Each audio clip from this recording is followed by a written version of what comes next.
नमस्कार दोस्तों, स्वागत है मेरे चैनल पर आप सभी का। मेरा नाम बंसी है और मैं आपके सामने एक ऐसी खबर लेकर आया हूं जिसको सुनकर आप आश्चर्यचकित में पड़ जाएंगे कि सरकार ऐसा कदम भी उठा सकती है। क्या सरकार बच्चों के भविष्य के साथ खेल सकती है? क्या सरकार ने ये काम सही किया? क्या सरकार ने ये गाइडलाइंस जो जारी की है ये अच्छी की हैं? क्या बच्चों को फ़ायदा होगा या नुकसान होगा? क्या एक गरीब घर का लड़का आगे अच्छे से पढ़ पाएगा या नहीं? क्या इससे हमारे मस्तिष्क पर यानी 16 साल से जो कम वर्ष के बच्चे हैं उनके मस्तिष्क पर इसका क्या असर पड़ेगा? उनमें क्या क्या बुराइयां आ सकती हैं? उस सभी के बारे में हम चर्चा करेंगे। पहले हम इस कानून के बारे में जान लेते हैं और मैं फिर अपने आप को विचार प्रस्तुत करूंगा और आप उससे अगर सहमत हों तो आप मुझे बताइए। अगर आपको इसमें और कुछ यानी ये सरकार ने अच्छा किया या बुरा किया, आप उसके बारे में प्लीज़ अपनी राय ज़रूर देना, कमेंट बॉक्स में ज़रूर रखना। मेरी वीडियो ज़्यादा से ज़्यादा इसको शेयर करना ताकि जो 16 साल से कम उम्र के बच्चे हैं वो जागरूक हों और उनके माता पिता जागरूक हों। इन गाइडलाइंस को कैंसिल करना चाहिए क्योंकि ये हमारे लिए अच्छी हैं या नहीं, उनके बारे में अभी हम चर्चा करते हैं। मैं चर्चा करता हूं और आप अपनी राय ज़रूर देना, आपसे मेरा निवेदन है। चलिए पहले खबर पढ़ लेते। खबर क्या है? ये नव भारत टाइम की मैंने ये खबर ली है और आज के दिन ये गाइडलाइंस जारी की हैं हमारे शिक्षा मंत्रालय के द्वारा। भारत सरकार शिक्षा मंत्रालय के द्वारा ये गाइडलाइंस जारी की गई हैं। तो पहले हम खबर पढ़ लेते हैं, उसके बाद अपनी चर्चा अपनी बातों में रखूँगा। कोचिंग में 16 साल से कम उम्र के बच्चों का एडमिशन नहीं होगा। आदेश नहीं माने तो 1 लाख तक का जुर्माना लग सकता है। गाइडलाइंस जारी कर दी गई हैं। कोचिंग सेंटर यदि आदेश नहीं माने तो 1 लाख रुपए तक का जुर्माना लगाया जाना चाहिए और उनका रजिस्ट्रेशन रद्द कर दिया जाना चाहिए। कोचिंग संस्थानों की उचित निगरानी के लिए सरकार ने दिशा निर्देश के प्रभावी होने के 3 महीने के भीतर नए और मौजूदा कोचिंग संस्थानों का पंजीकरण करने का प्रस्ताव किया। ठीक, और इसके बाद क्या है? शिक्षा मंत्रालय द्वारा घोषित नए दिशा निर्देश के मुताबिक कोचिंग सेंटर 16 साल से कम उम्र के विद्यार्थियों को अपने यहाँ दाखिला नहीं कर सकेंगे। यानी जो भी छात्र 16 साल से कम उम्र का होगा वो अब कोचिंग संस्थानों में अपना एडमिशन प्राप्त नहीं कर सकता है। वो कैसी भी प्राइवेट कोचिंग हो या कैसी भी हो, आप उसमें एडमिशन प्राप्त नहीं कर सकते हैं। अगर आपका मन है, आप में लगन है पढ़ने की, तो आप नहीं पढ़ सकते हैं। आप घर पर ही पढ़िए, आप अपने संसाधनों का प्रयोग कीजिए। सरकार नहीं जानती है कि गरीबी कैसी होती है, क्या होती है, गरीब घर में कैसे वो संसाधन जुटा सकता है, कैसे वो कुछ कर सकता है, उनको तो पता नहीं है। ठीक है, और जिनके घर अच्छे संसाधन नहीं है तो वो कैसे जुटा सकता है, उसको नहीं है। अभी हम उसके बारे में बाद में चर्चा करेंगे। ठीक, 16 साल से कम उम्र के विद्यार्थियों को अपने यहाँ दाखिल नहीं कर सकेंगे। अच्छे नंबर या रैंक दिलाने की गारंटी जैसे भ्रमिक वादे भी नहीं कर सकेंगे जो कोचिंग सेंटर करते हैं। कोचिंग संस्थानों को विनियमित करने के दिशा निर्देश एक कानूनी ढांचे की आवश्यकता को पूरा करने और बेहतरीन तरीके से निजी कोचिंग संस्थानों की बढ़ोतरी को रोकने के लिए ये कानून लाया गया है या गाइडलाइंस जारी की गई हैं। मंत्रालय ने यह भी दिशा निर्देश विद्यार्थियों की आत्महत्या के बढ़ते मामले, ठीक है, जो भी विद्यार्थी अपने डिप्रेशन में ज़्यादा पहुंच जाता है, तनाव में ज़्यादा पहुंच जाता है, चिंता में बहुत ज़्यादा पहुंच जाता है, ये भी घर वालों का मैं चाहता हूं कि प्लीज़ कोई भी विद्यार्थी जो पढ़ रहा हो बाहर या घर पर, प्लीज़ आप उस पर प्रेशर कभी ना डालें। विद्यार्थी किन किन परिस्थितियों से गुजरता है एक विद्यार्थी ही समझ सकता है। तो क्योंकि सबसे मेन जो होता है, आप अगर घर से बच्चे को प्रेशर करोगे तो विद्यार्थी का मन छोटा होगा और छोटा होगा तो वो गलत कदम उठाने के लिए तैयार हो जाता है। इसीलिए प्लीज़ कोई भी गार्जियंस अपने बेटे या अपने बेटी को प्रेशर ना करे, उसको उसके हिसाब से पढ़ने दे, गलत संगतों से बस दूर रखे। ठीक, मंत्रालय ने यह दिशा निर्देश विद्यार्थियों की आत्महत्या के बढ़ते मामले, आग की घटना, क्योंकि आग में कुछ लोग अपने आप को झोंक देते हैं, अपने आप को समर्पित कर देते हैं। कोचिंग संस्थानों में सुविधाओं की कमी के साथ साथ उनके द्वारा अपनाई जाने वाली शिक्षण पद्धतियों के बारे में सरकार को मिली शिकायतों के बाद ये तैयार की गई है गाइडलाइंस। ठीक है, 16 साल से कम उम्र के बच्चों को कोचिंग बंद। ठीक, अब ये बात, अब इसके बाद क्या, दिशा निर्देश में कहा गया है कि कोई भी कोचिंग संस्थान ग्रेजुएशन स्नातक यानी ग्रेजुएशन योग्यता वाले शिक्षकों की नियुक्ति नहीं करेगा। यानी ग्रेजुएशन कम से कम एक शिक्षक का होना अनिवार्य है या उससे ज़्यादा। ठीक है, और कोचिंग संस्थानों विद्यार्थियों के नामांकन के लिए माता पिता को भ्रमिक वायदे या रैंक या अच्छे अंक की गारंटी नहीं दे सकते हैं। ठीक है, तो ये वायदे, झूठे वायदे या सच्चे वायदे जो कोचिंग संस्थान देते थे वो अब नहीं दे सकते हैं। संस्थान 16 वर्ष से कम उम्र के छात्रों का नामांकन नहीं कर सकती। ठीक है, विद्यार्थियों को कोचिंग संस्थानों में नामांकन माध्यमिक विद्यालय परीक्षा के बाद ही होना चाहिए। ठीक है, गाइडलाइंस के मुताबिक कोचिंग संस्थानों को कोचिंग की गुणवत्ता या उसमें दी जाने वाली सुविधाओं एवं कोचिंग संस्थानों या उनके संस्थान में पढ़े छात्र द्वारा प्राप्त परिणाम के बारे में प्रत्यक्ष या अप्रत्यक्ष रूप से किसी भी दावे को लेकर कोई प्रमुख विज्ञापन प्रकाशित नहीं कर सकते हैं या नहीं करवा सकते हैं या प्रकाशन में भाग नहीं ले सकते हैं। अब हम करते हैं ये पूरा जो कानून है, यानी पूरी जो गाइडलाइंस जो जारी की गई हैं वो हमारे लिए कितनी घातक हैं। पहले आपने एक लाइन बहुत अच्छे से सुनी होगी कि पढ़ेगा इंडिया तभी तो आगे बढ़ेगा इंडिया। और एक आपने बहुत महान विद्वान, महान एक हमारे वकील साहब, वकील रहे हैं और हर चीज़ में जो इतिहासकार भी रहे हैं, और हम मानते हैं उनको, हमारे भारत का राष्ट्रीय संविधान जो हमारा लिखा गया है, उनके पिता, संविधान के पिता बाबा साहब, उन्होंने बोला था कि शिक्षा वह शेरनी का दूध है जो पिएगा वो धाड़ेगा। मगर अब ये वाक्य दोनों, यानी ये दोनों जो वाक्य हैं अब ये अधूरे हैं।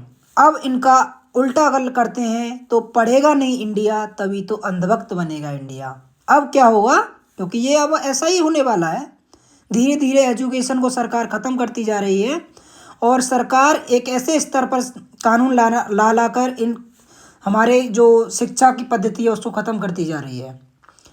ठीक है, तो अब यही नारा, यही लाइन अब ज़्यादा अच्छी रहेगी इस समय पर कि पढ़ेगा नहीं इंडिया तभी तो अंधभक्त बनेगा इंडिया। ठीक है, तो आपने अभी 12th फेल मूवी भी देखी होगी, उसमें एक एक्टर्स बोलता है जो मनोज सर का जो रोल करते हैं, वो बोलते हैं कि अगर पढ़ेगा नहीं छात्र, अगर पढ़ेंगे नहीं, अगर स्टूडेंट पढ़ेगा नहीं तो वो इन नेताओं की चापलूसी करेगा, इनकी बातों को लेकर दंगे फसाद या अन्य गलत कामों को करेगा। और मैं मोदी जी से पूछना चाहता हूँ कि आपने ये कानून या गाइडलाइंस जारी की हैं, एक गरीब घर का लड़का का सपना होता है कि जब मैं ग्रेजुएशन कंप्लीट करूं तो उसके बाद एक सरकारी नौकरी प्राप्त कर लूं, क्योंकि एक गरीब घर के विद्यार्थी के वश की नहीं होती है कि आगे की पढ़ाई और कर सके, क्योंकि उसकी आर्थिक स्थिति बहुत ज़्यादा ख़राब होती है और आर्थिक स्थिति के कारण वो आगे नहीं पढ़ पाता है। और ग्रेजुएशन तो बहुत, मैं बड़ी बात बोल रहा हूँ, 12th तक ही ज़्यादा से ज़्यादा जो गांव के बच्चे होते हैं 12th पास ही कर पाते हैं। मैं अपना उदाहरण ले लूँ, मैं अपने गांव का इकलौता बंदा हूँ जो दिल्ली यूनिवर्सिटी यानी बाहर पढ़ने आया हूँ मेरे पूरे गांव से। ठीक है, और मैं गरीब परिवार से हूँ और गरीब परिवार से होकर यहाँ पढ़ रहा हूँ, और अन्य जो मेरे साथी हैं, सहपाठी जो थे, वो वहीं पर पढ़ रहे हैं, या कुछ साथियों ने मेरे ने पढ़ाई वगैरह बंद कर दी है, क्योंकि अब उनके पास इतना बजट उनकी फैमिली का नहीं है कि वो आगे पढ़ा सकें। और अब मैं ये पूछना चाहता हूँ, चलो ठीक है, उनका तो हो गया, 12th पास हो गई, उन्हें थोड़ा बहुत ज्ञान है अपने को, वो कर लेंगे। मगर जो छात्र, अब गरीब घर का जो लड़का है, छात्र है, वो 16 साल से कम उम्र का है, 12-13 साल का है, और उसका बहुत मन है पढ़ाई में, बहुत इंटेलिजेंट है और वो पढ़ना चाहता है, तो वो किससे पढ़े? क्योंकि हमारे गांव में मोबाइल वगैरह तो बहुत कम होते हैं और इंटरनेट की सुविधा भी अच्छी नहीं है। तो इंटरनेट से भी नहीं पढ़ सकते हैं। प्राइवेट कोचिंग में आपने बंद कर दी, उसमें एडमिशन नहीं ले सकते हैं, तो स्टूडेंट कहाँ जाएगा सर? यानी आप तो ये चाहते हैं कि इस उम्र में, यानी 16 साल से नीचे जो विद्यार्थी होता है, क्या वो समझदार नहीं होता है? अगर वो समझदार, यानी उसको पढ़ने के लिए नहीं मिलेगा। स्कूल कॉलेज जो होते हैं, स्कूल में, सॉरी कॉलेज नहीं, स्कूल में जो सरकारी स्कूल होते हैं उनमें पढ़ाई होती नहीं है, प्राइवेट स्कूल होते हैं उनमें पढ़ाई होती नहीं है, तो विद्यार्थी कोचिंग का सहारा लेता है और उसको अब कोचिंग मिलेगी नहीं। और कोचिंग नहीं मिलेगी तो वो क्या में जाएगा? जुआ खेलेगा, चरस, गांजा, इन चीज़ों में, गलत गलत कामों में पड़ेगा, काम करेगा, और फिर आगे जाकर यही एक लाइन पड़ेगी, पढ़ेगा नहीं इंडिया तभी तो अंधभक्त बनेगा। यानी आप लोगों के लिए, यानी नेताओं के लिए अंधभक्त बनेंगे बस, और एक शिक्षा जो है वो पूरी आप ख़त्म कर दोगे। यही होगा ना, क्योंकि शिक्षा ग्रहण नहीं करेंगे। और आप उदाहरण ले सकते हो, हम इसके साक्षी हैं। जो कोरोना टाइम में आप विद्यार्थी रहे हैं, जो भी अगर मेरा कोई भाई बंधु देख रहा हो, आप प्लीज़ एनालाइज करें कि जो विद्यार्थी कोविड टाइम पर हमारी पढ़ाई पर कितना असर पड़ा था। मात्र 2 साल में हमारी स्थिति इतनी डामाडोल हो गई थी कि हमारी पढ़ाई, कुछ लोगों का तो मन ही नहीं रहा कि हम पढ़ाई करें। इतनी गलत आदतों में, इतनी गलत संगतों में हम पड़ गए थे, और उसका असर आज तक है शिक्षा पर। पहली जैसी शिक्षा अब विद्यार्थी नहीं ग्रहण कर पा रहा है, और अब तो वो सिस्टम ही पूरा ख़त्म कर दिया। अब तो वो 16 साल का नहीं होगा जब तक वो अच्छे से पढ़ नहीं पाएगा। नहीं तो आप ऐसा करिए ना सर, कि बच्चे को ज़रूरत ही ना पड़े कि वो कोचिंग संस्थान का ग्रहण यानी प्रयोग करे। आप अपने सरकारी स्कूलों में अच्छे से पढ़ाई करवाइए, अच्छे से टीचरों की नियुक्ति करिए, जो उनका मन केवल, कर्तव्य केवल यही रहे कि मैं स्कूल में जाऊं, अपने विद्यार्थियों को पूर्ण ज्ञान प्राप्त कराऊं, जो ज्ञान वो एक कोचिंग संस्थान में प्राप्त करते हैं। जितना वो ढेर सारा पैसा खर्च करते हैं, गरीब घर का लड़का पैसा खर्च नहीं कर पाता है, वो स्कूल के सहारे रहता है। अगर वो जाता भी है प्राइवेट कोचिंग में, तो थोड़ी बहुत वो फीस देकर, उसके घर वाले कर्ज लेकर उसको पढ़ाते हैं कि उसके अच्छे अंक आ जाएं, तब वो एक अच्छे अंक ला सकता है। मगर उसको स्कूल में जब अच्छी शिक्षा नहीं मिलेगी, तो सर आप बताइए वो कहाँ जाएगा? आप इस बात को एक बार चर्चा में तो लाइए कि बच्चा जाएगा कहाँ, और नहीं जाएगा तो वही बस वो जुआ खेलेगा, बस धर्म पर लड़ेगा। ये हिंदू, ये मुस्लिम, ये सिख, ये ईसाई, ये चमार, ये धोबी, ये गडरिया, ये यादव, ये ब्राह्मण, ये सब इनमें बस लड़ेगा। यही तो चाहती है ना सरकार, जाति पाति फैले, धर्मों के ऊपर लड़ें, अंधभक्त बने, यानी उनको कोई बस देखना नहीं है, पढ़ाई कुछ करनी नहीं है, इनकी बस तलवे चाटने हैं और कुछ करना नहीं है। यही चीज़ आप लाना चाहते हैं बार दोबारा, जो पहले जो चल रही थी पद्धति, उसी पद्धति को आप दोबारा लाना चाहते हो, शिक्षा को ख़त्म करना चाहते हो। अगर मेरी वीडियो मोदी जी आप तक पहुंचती है तो आप प्लीज़ संज्ञान लीजिए। गांव के छात्रों का आप थोड़ा ख्याल रखिए। आप भी एक मिडिल क्लास फैमिली से निकल के आए, आपने देखी है कि विद्यार्थी 10 साल का, 12 साल का हो जाता है तो वो पढ़ने के लिए समझदार हो जाता है, और वो कोचिंग संस्थानों के माध्यम से ही पढ़ पाता है, क्योंकि आपके स्कूल, आपकी एजुकेशन पॉलिसी इतनी ख़राब हो चुकी है कि स्कूलों में पढ़ाई है ही नहीं। तो आप बताइए कि वो बंदा क्या करेगा, आप वो स्टूडेंट क्या करेगा? तो इसीलिए मैं माफ़ी चाहता हूँ अगर मेरे कुछ कटु वाक्य आपके लगे हों, या किसी को मेरे वाक्यों से किसी को परेशानी हो, मगर ये आज की सच्चाई है। भाई जागरूक हो, जो भी पेरेंट्स हैं उनके बच्चे अभी 12 साल 13 साल के हैं, वो जागरूक हों, इन गाइडलाइंस का विरोध करें। और मैं भी विरोध कर रहा हूँ। प्लीज़ आप इन गाइडलाइंस का विरोध करें भारी भरकम, क्योंकि ये गाइडलाइंस हमारे लिए अच्छी नहीं है, एजुकेशन के लिए अच्छी नहीं है। ये एजुकेशन का बिजनेस और ज़्यादा बढ़ जाएगा, यानी हम मानते हैं घट जाएगा, मगर आगे जाके तो बच्चे पर प्रेशर पड़ेगा ना, एक संग वो हर चीज़ को पढ़ेगा। फिर आप बताइए, अगर बच्चा शुरू से पढ़ेगा, मैं एक उदाहरण लेता हूँ कि हमको घर बनाना है। घर बनाने के लिए पहले हम ईंट लाएंगे, ईंट लाने के बाद हम क्रेशर वगैरह लाएंगे, बालू वगैरह लाएंगे, उसके बाद हम जगह देखेंगे, जगह देखने के बाद हम वहाँ पर एक मिस्त्री लाएंगे, मिस्त्री के बाद हम क्या करेंगे, वहाँ पर बेलदार लाएंगे, बेलदार के बाद हम वहाँ पर उसका मकान बनना स्टार्ट होगा, बनने के बाद उसमें हम रहेंगे। तो सर एक बात बताइए, डायरेक्ट आपको मकान यानी डायरेक्ट आपके सामने मिस्त्री आ जाएं और बात का मटेरियल हो ना, तो आप बताइए वो क्या करेगा। यानी एक जो मिस्त्री है वो घर बना देगा, फिर बगैर मटेरियल के हिसाब से, बगैर ज़मीन के हिसाब से नहीं बना पाएगा, क्योंकि उसको नींव तैयार नहीं मिलेगी, उसके लिए मटेरियल तैयार नहीं मिलेगा, उसके लिए जो सामग्री चाहिए वो तैयार नहीं मिलेगी, तो वो नहीं कर सकता। और ऐसा ही यही गाइडलाइंस बोल रही हैं। ये गाइडलाइंस के हिसाब से मैं बताता हूँ क्या है।